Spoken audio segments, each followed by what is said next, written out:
তাকওয়া হলো আল্লাহর ভয় অন্তরে থাকবে, আল্লাহর কাছে জবাবদিহিতার বোধ থাকবে, আল্লাহর কাছে দাঁড়াতে হবে সেই চিন্তা থাকবে, এই চেতনা থেকে আল্লাহর সমস্ত আদেশগুলো মানা, নিষেধগুলো থেকে বেঁচে থাকা, এই হলো তাকওয়া। একজন সাহাবী অত্যন্ত চমৎকার একটা এক্সাম্পল দিয়েছেন তাকওয়া বোঝার জন্য। বলেছেন যে তুমি কোনো একটা জায়গা পার হবে, এই জায়গা পার হয়ে অন্য জায়গায় যাবে, ধরা যাক পায়ে জুতো নাই, তো খালি পায়ে যখন একটা জায়গা আমরা পার হব, ওই জায়গাটা যদি হয় সব মান্দার গাছে ভরা, ওই গাছ, ওই জায়গায় 2 হাত 3 হাত দূরে দূরে মান্দার গাছ তো চিনেন সবাই, কাঁটাওয়ালা গাছ। তো মান্দার গাছের ছাল বাকল এগুলো কিন্তু ঘষে ঘষে পড়ে, মানে কাঁটা সহই ঘষে ঘষে পড়ে। কিন্তু এরকম একটা জায়গায় যদি খালি পায়ে হাঁটা লাগে, তাহলে কিভাবে হাঁটবো আমরা? সতর্কতা বলতে কি সাধারণ হাঁটার মতো, মানে নজর একেবারে পুরা 100 ডিগ্রি দিয়া আমরা চেষ্টা করব যে নিচের দিকে তাকায় কোথাও কাঁটা আছে কিনা, দেখে দেখে পাওয়াটা ফেলবো, যে কোথায় কাঁটা নেই সেখানে ফেলবো, পরবর্তী কদমটা ফেলার আগে আবার দেখবো। এত কাহিনীর পরেও কিন্তু 2-1টা ঢুকে যাবে। যখন ঢুকে যাবে তখন কি করব? ঢুকছে থাক, যেতে থাকি নাকি? ঢুকছে যেহেতু সাথে সাথে ওটা খুলে ফেলবো, খুলে এরপরে না, যে অবস্থা তাতে তো কঠিন, তাহলে পিছনে চলে যাই, সামনে যাই। কিন্তু যাওয়ার ক্ষেত্রে যেহেতু একটা লাগছে আবার খুলছি, এই জন্য এখন কিন্তু ফোকাসটা আর একটু বাড়ে না আগের তুলনায়, যে তাহলে তো মানে এত সতর্ক হওয়ার পর যখন লেগে গেলে কিন্তু আরো সতর্ক হইতে হবে, এবার আরো ফোকাস দেই, তাই না, যে আরো না আছে কিনা। এরপরেও যদি লেগে যায় তো আবারও খুলি, 2টা লাগলো, এবার ফোকাসটা আরো। এইভাবে যত সামনে যেতে থাকি আর যত কাঁটা বৃত্ত হতে থাকে, তত আমার ফোকাস আরো বাড়াইতে থাকে, আরো বাড়াই, যেন না পড়ে, যেন কাঁটা আমার পায়ের নিচে না পড়ে। এরপরে বহু কাঁটা লেগে যাবে, এরপরে খোলাখুলি করে তারপরে একটা সময় জায়গাটা পার হয়ে চলে যাওয়া, এ হলো তাকওয়া। সুন্দর একটা এক্সাম্পল না? নবী করিম সাল্লাল্লাহু আলাইহি সাল্লামের হাতে গোড়া সাহাবী তাকওয়া বুঝে আমাদেরকে বুঝাইছেন এটা দিয়ে। আমরা দুনিয়াতে চলতে যাব, হাজার কাঁটা আছে, সুদের টাকা কাঁটা, ঘুষের কাঁটা, বেদাতের কাঁটা, কুফুরের কাঁটা, শিরকের কাঁটা, হ্যাঁ, চোখের জেনা করার কাঁটা, কানে হারাম জিনিস শোনার কাঁটা, ছোট ছোট আপনার শর্ট ক্লিপ, ভিডিও ক্লিপ, এগুলো ফেসবুকে দেখে মজা নেওয়ার কাঁটা, এরকম হাজারটা কাঁটা আছে।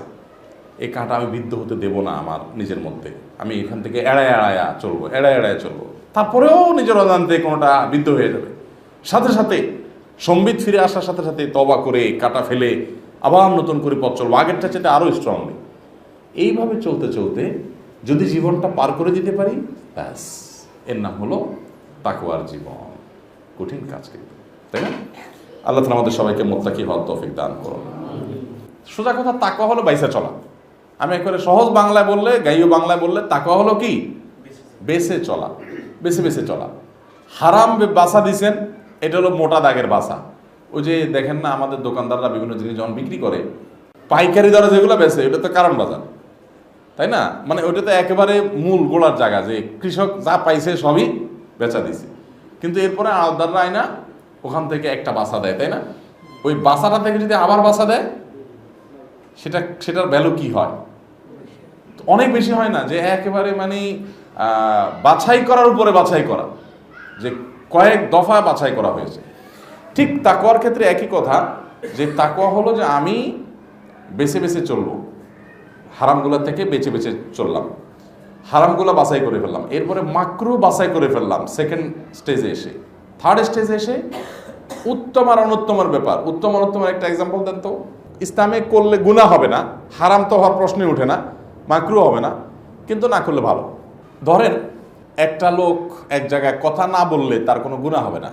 ধরেন একজন একটা ভুল করতেছে, ভুলটা অনেক জটিল কিছু না, ছোটোখাটো, উনি এখানে কোনো ভূমিকা না রাখলেও কোনো অসুবিধা নেই, বাট রাখলে ভালো হয়। তখন তিনি এই ভালো হয় যেহেতু, তাহলে আমি বসে থাকবো কেন, এটাও তিনি করার চেষ্টা করছেন। বুঝেন না বিষয়টা? একটা হলো জায়েজ, আরেকটা হলো উত্তম। এটা করা জায়েজ, কিন্তু আমি জায়েজটা চুজ করবো না, আমি চুজ করবো বেটার কোনটা, সেটা উত্তম কোনটা সেটা।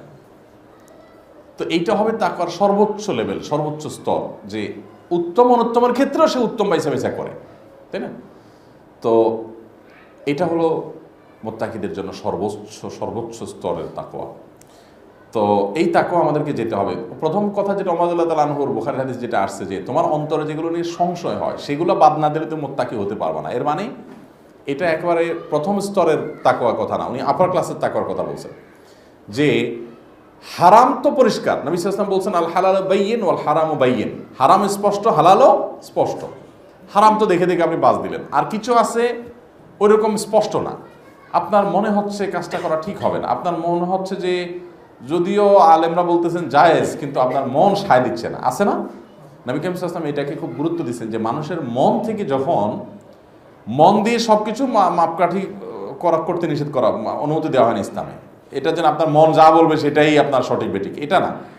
কিন্তু ধরেন 10টা টাকা আপনার আছে, এই টাকাটা আপনি এখানে রাখছেন না অন্য কেউ রাখছে, সন্দেহ হচ্ছে। এখানে অন্য কেউ রাখার কথা না, আপনারই রাখার কথা, তারপরেও পসিবিলিটি আছে অন্য কেউ রাখার। একটা হচ্ছে আপনার ঘরে আর কেউ নাই, দতালা মারা, ওখানে তো আর এটা সুযোগে নেই যে আর কেউ আসবে। কিন্তু ধরেন এমন কোনো জায়গা যেখানে টাকাটাকে আপনি রাখছেন কিনা আপনি শিওর না, মনে পড়তেছে হালকা হালকা, বাট অন্যের হওয়ারও সম্ভাবনা আছে, এটা নিয়ে মনের ভিতরে খটকা আছে না? এটাকেই অন্য হাদিসে বলা হয়েছে দামা ইউরিবুকা ইলামা লা ইউরিবুক, তোমার যেটা সন্দেহ হয় ওইটাকে, ইমাম নবী 40 হাদিস মধ্যে হাদিসটা আছে, যেটা সন্দেহ হয় ওইটাকে সন্দেহ হয় না সেই পর্যায়ে নিয়ে যাও। মানে ঠিক আছে, তাহলে আমি এটা ভোগ করলাম না, এটা দান করে দিলাম, বা ওনার মনে হচ্ছে ওনাকে দিয়ে দিলাম, মানে আমি সন্দেহে থাকবো না। আমরা তো এখন ফাঁক ফোকর খুঁজি যে হুজুর জায়েজ কিভাবে হয়। তাকওয়া হলো যে আমার সন্দেহেরও আমি ঊর্ধ্বে থাকার চেষ্টা করবো, এটাও তাকওয়ার সর্বোচ্চ স্তর। ওমর ইবনে আব্দুল আজিজ রাহমাতুল্লাহ আলাইহি বলেছেন এই উক্তিগুলো খুব দরকারি। সালাফরা দিনকে যত সুন্দর করে বুঝছেন, আমরা তো এত সুন্দর বুঝি না। দেখেন, দিনে সিয়াম পালন করা আর রাতে তাহাজ্জুদ দ্বারাই কেবল তাকওয়া হয় না। তাকওয়া হলো আল্লাহর নিষিদ্ধ বিষয় ত্যাগ করা এবং আল্লাহর নির্দেশিত বিষয় পালন করা। এরপর যদি কেউ ভালো কাজ করতে পারে তবে সেটা শোনার পর সোহাগা। তাহলে শুধুমাত্র আমরা সাধারণত মনে করি নামাজ রোজা করলাম, দায় রাখলাম, কোরআন তেলাওয়াত, ইতিবাচক কাজ করা, শুধু এইটার নাম তাকওয়া না। তাকওয়া হলো হারামও ছাড়তে হবে, নির্দেশিত কাজও করতে হবে, দুই দিকেই সমানভাবে আগাইতে হবে, তাহলে তাকওয়া হবে ইনশাআল্লাহ। মাইমুন ইবনে মেহরান অনেক বিখ্যাত একজন তাবেঈ, অনেক ওনার উক্তিগুলো স্বর্ণের অক্ষরে লেখার মতো, বিশেষ করে উক্তির জন্য উনি খুব বিখ্যাত। ওনার উক্তি হলো যে কৃপণ ব্যক্তি তার ব্যবসায়িক অংশীদার হিসাবে যেভাবে হিসাব করে, মুত্তাকি ব্যক্তি নিজের হিসাবটা আরো কঠোরভাবে করবে। পার্টনারের সাথে ব্যবসা করলে যেরকম মানে নিজের ব্যবসা মানুষ এত হিসাব কিন্তু করে না, যখন পার্টনার ব্যবসা করে তখন যত হিসাব করে, তাই না?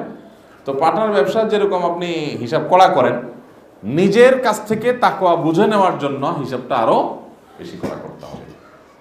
সবাই চেষ্টা করবো ইনশাআল্লাহ। আল্লাহ আমাদেরকে তৌফিক দান করুন।